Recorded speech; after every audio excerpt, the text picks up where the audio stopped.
Afinal, posso receber BPC Luas com a renda superior? Bem, se você está nesse vídeo é porque provavelmente você viu na internet ou algum assistente social lhe contou que era obrigatório ter uma renda de até 1/4 do salário mínimo por pessoa na casa para conseguir o benefício, não é? Mas hoje eu tô aqui para te dizer que existem algumas formas especiais da gente conseguir o benefício mesmo ultrapassando esse valor. Bom, infelizmente existem várias fake news por aí que nos fazem pensar que alguém com renda alta não conseguiria o BPC Luas. No entanto, para termos chance de conseguir o benefício, eu vou lhe explicar um pouco sobre os requisitos. Bem, existem dois requisitos para conseguir o benefício. O primeiro é o impedimento de longo prazo proporcionado pela deficiência ou doença do vulnerável. E em seguida, a sua renda. E é aí que as pessoas se enganam quanto à impossibilidade de conseguir o benefício quando a renda é superior a 1/4 do salário mínimo por pessoa na casa. Pois enquanto a lei estabelece que a renda familiar deve ser inferior ou igual a 1/4 do salário mínimo, é importante destacar que essa renda pode ser relativizada. Ou seja, o juiz pode levar em consideração outros gastos vitais para a criança que não são aqueles que são falados na prática, como alguns gastos específicos, tipo fraldas, despesas médicas, despesas com remédios e aqueles referentes à seletividade alimentar. Existem outras despesas que podem ser computadas caso você vá para a justiça, porque é um absurdo apenas contabilizar essas despesas como vitais para a vida da criança, pois essas 4 despesas que eu acabei de falar são apenas alguns dos gastos que uma criança pode acabar acarretando para a família. Existem diversos outros gastos que também são importantes. E se existem outros gastos, então por que não considerar gastos como o transporte do seu filho para conseguir o tratamento, pois várias pessoas não conseguem tratamento na própria cidade, seja do plano de saúde, seja do SUS ou de convênio, e tem que se locomover para uma cidade vizinha.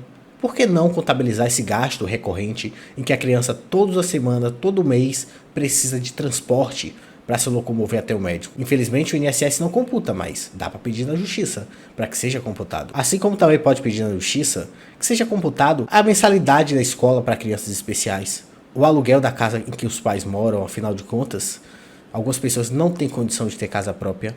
Então existe a necessidade que seja pago um aluguel, até para evitar que a criança vá morar na rua. E por que não também outras despesas como água, luz e todo tipo de despesa recorrente na casa. Agora que entendemos que existem outros gastos, além desse que o INSS admite, então vou lhe explicar como você pode levar em consideração eles. Caso você queira saber como é que faz a computação de um gasto, eu vou lhe explicar. Vamos fingir que você tem 4 pessoas na sua casa, e um deles seja autista, e a renda seja R$ 1.500 para a casa inteira. Quando dividido por 4, logicamente que o valor por pessoa será superior a 1/4 do salário mínimo. Logo, tecnicamente, o INSS não computaria essa renda e não consideraria o benefício. Mas, se dessa renda é tirado todo mês R$ 400 de tratamento com a criança, e um neurologista, um fonoaudiólogo ou qualquer outro profissional vital para a vida dele, que não esteja sendo coberto pelo SUS, nós poderíamos pedir com que o INSS apenas computasse desses R$ 1.500, 1.100, ou seja, R$ 400 do gasto com tratamento seria descontado. E ao dividir 1.100 por 4,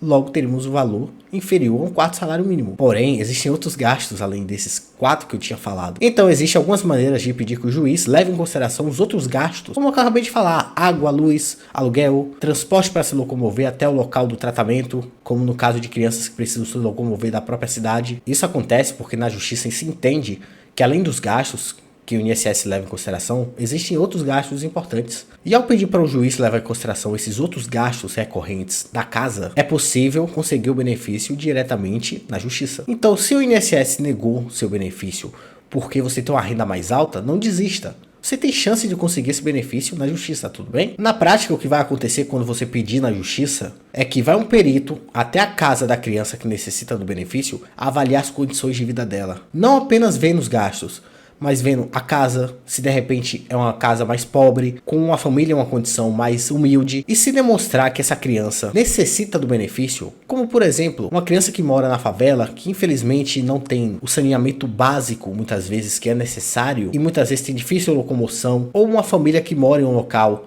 em que é difícil o acesso médico, dependendo da condição deles, o perito pode dar uma avaliação positiva, e assim a gente pedir o benefício. Então, resumindo, você precisa na justiça provar que apesar de você ter uma renda superior a um quarto do salário mínimo, você ainda assim vive uma vida semelhante a alguém que ganharia um quarto do salário mínimo ou menos por pessoa na sua casa. E isso é comprovado por perito quando for até a casa da pessoa. Bem, se você assistiu esse vídeo e você é mãe ou pai de uma criança deficiente que tenha tentado conseguir o benefício do BPC Loas e tem uma renda considerada alta, não se esqueça de compartilhar esse vídeo e deixe suas dúvidas aqui no comentário, tudo bem? Até a próxima!